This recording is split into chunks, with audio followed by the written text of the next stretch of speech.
परिचय। ब्रिटिश राज की नींव 1757 का साल प्लासी के युद्ध के साथ भारतीय इतिहास में एक महत्वपूर्ण मोड़ लेकर आया। रॉबर्ट क्लाइव के नेतृत्व में एक छोटी ब्रिटिश सेना ने बंगाल के नवाब सिराजुद्दौला की विशाल सेना को हराया। इस जीत ने अगली 2 शताब्दियों तक भारत में ब्रिटिश प्रभुत्व की नींव रखी। ईस्ट इंडिया कंपनी एक व्यापारिक कंपनी से एक शक्तिशाली राजनीतिक और सैन्य शक्ति में बदल गई। इस दौर में जैसे जैसे पुरानी व्यवस्था चरमरा गई, निरंतर शक्ति संघर्ष और गठबंधन बदलते रहे। इस काल को समझकर हम भारत में ब्रिटिश उपनिवेशवाद की जटिलताओं और उसकी स्थायी विरासत को समझ सकते हैं। चैनल में पहली बार आए हैं, सब्सक्राइब करने के साथ साथ नोटिफिकेशन बेल पर क्लिक कर लीजिएगा। ऐसे कॉन्टैक्ट यहाँ पर मिलते रहते हैं।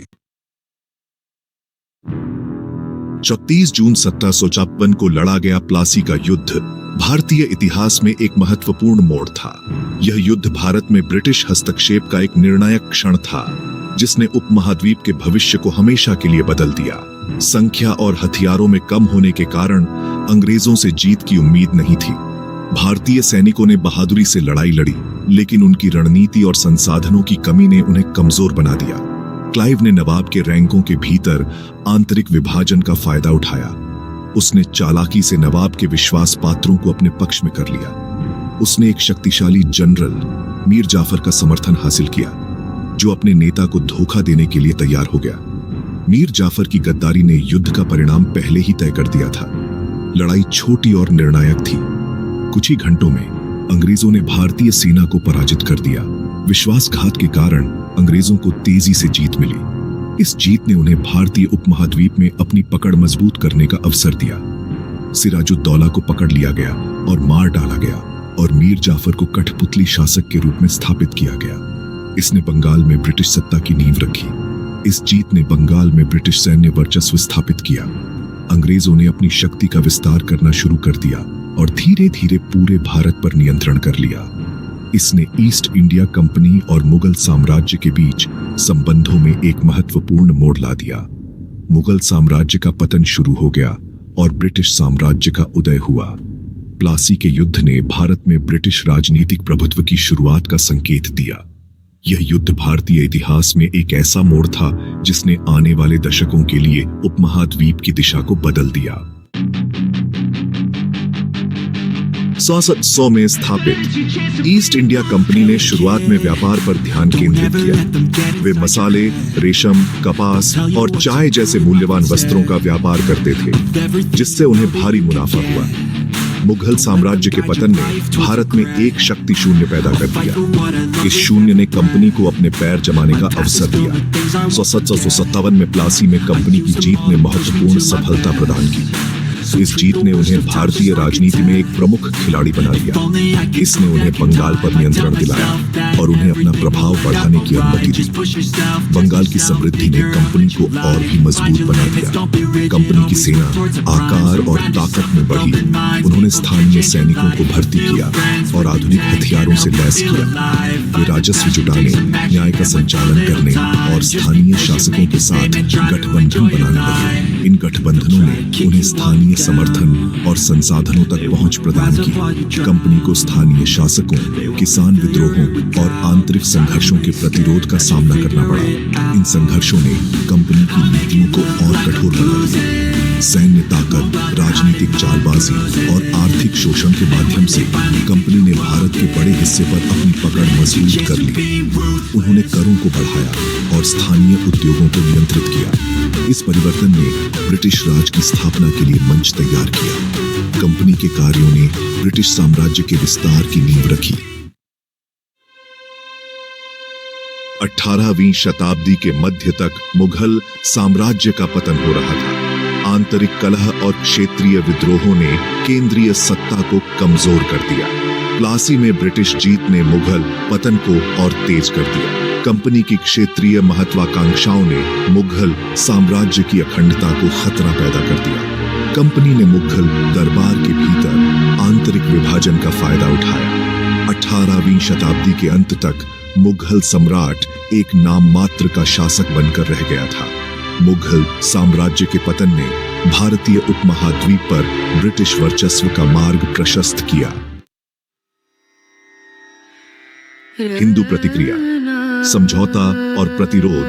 ब्रिटिश सत्ता के उदय ने हिंदू समुदाय से एक जटिल प्रतिक्रिया प्राप्त की। ब्रिटिश शासन ने न केवल राजनीतिक बल्कि सामाजिक और सांस्कृतिक स्तर पर भी गहरा प्रभाव डाला। कुछ हिंदू शासकों ने अपनी शक्ति बनाए रखने की उम्मीद में अंग्रेजों से समझौता करना चुना। उन्होंने अपने राज्यों की स्वायत्तता को बचाने के लिए ब्रिटिश अधिकारियों के साथ संधियां की। दूसरों ने अंग्रेजों को संदेह और शत्रुता की दृष्टि से देखा। ब्रिटिश नीतियों और उनके इरादों पर गहरा अविश्वास था, जिसने प्रतिरोध को जन्म दिया। हिंदू धार्मिक नेता और बुद्धिजीवी ब्रिटिश शासन के निहितार्थों से जूझ रहे थे। वे अपने धर्म और संस्कृति की रक्षा के लिए सक्रिय रूप से प्रयासरत थे। कुछ ने ब्रिटिश उपस्थिति को विघटनकारी के रूप में देखा, जबकि अन्य ने सुधार के अवसर देखे। ब्रिटिश शिक्षा और प्रशासनिक सुधारों ने कुछ लोगों को आकर्षित किया। इस काल में हिंदू धर्म के भीतर नए धार्मिक आंदोलनों और सुधारवादी संगठनों का उदय हुआ। ये आंदोलन समाज में व्याप्त कुरीतियों को दूर करने और धर्म को पुनर्जीवित करने के लिए प्रेरित थे। हिंदू प्रतिक्रिया व्यावहारिकता, प्रतिरोध और सांस्कृतिक संरक्षण के प्रयासों द्वारा चिह्नित की गई थी। उन्होंने अपने धार्मिक और सांस्कृतिक पहचान को बनाए रखने के लिए विभिन्न तरीकों से संघर्ष किया। मुस्लिम दृष्टिकोण। अंग्रेजों के साथ एक जटिल रिश्ता। कई मुसलमानों ने शुरुआत में अंग्रेजों का स्वागत ढलते हुए मुगल साम्राज्य के असंतुलन के रूप में किया। हालांकि जैसे जैसे ईस्ट इंडिया कंपनी ने अपनी शक्ति मजबूत की, मुस्लिम चिंताएं बढ़ती गईं। कंपनी की नीतियों को अक्सर हिंदुओं के पक्ष में देखा जाता था। इस धारणा ने कुछ मुसलमानों के बीच आक्रोश और अलगाव की भावना को हवा दी। मुस्लिम धार्मिक नेताओं ने समुदाय की प्रतिक्रिया को आकार देने में महत्वपूर्ण भूमिका निभाई। कुछ ने सहयोग की वकालत की, जबकि अन्य ने प्रतिरोध का आह्वान किया। मुस्लिम प्रतिक्रिया आवाज, प्रतिरोध और बेचैनी के मिश्रण की विशेषता थी। आर्थिक शोषण। धन की निकासी। ब्रिटिश शासन के कारण भारत का व्यवस्थित आर्थिक शोषण हुआ। ईस्ट इंडिया कंपनी ने राजस्व वसूली को अधिकतम करने के लिए नीतियां लागू की। इन नीतियों का भारतीय अर्थव्यवस्था पर विनाशकारी प्रभाव पड़ा।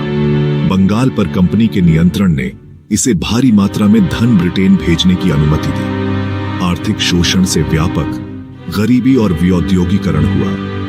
आर्थिक निर्भरता का यह सिलसिला पूरे औपनिवेशिक काल में जारी रहा। सामाजिक उथल-पुथल। पारंपरिक ढांचों के लिए चुनौतियां। ब्रिटिश शासन महत्वपूर्ण सामाजिक परिवर्तन लाया, जिसने पारंपरिक पदानुक्रमों को चुनौती दी। ईस्ट इंडिया कंपनी की नीतियों ने भारतीय समाज में सुधार लाने की मांग की। एक महत्वपूर्ण सुधार 1829 में सती प्रथा का उन्मूलन था। अंग्रेजों ने पश्चिमी शिक्षा और कानूनी व्यवस्था की शुरुआत की। इन सुधारों ने अक्सर भारतीय रीति रिवाजों की अवहेलना की, जिससे आक्रोश फैला।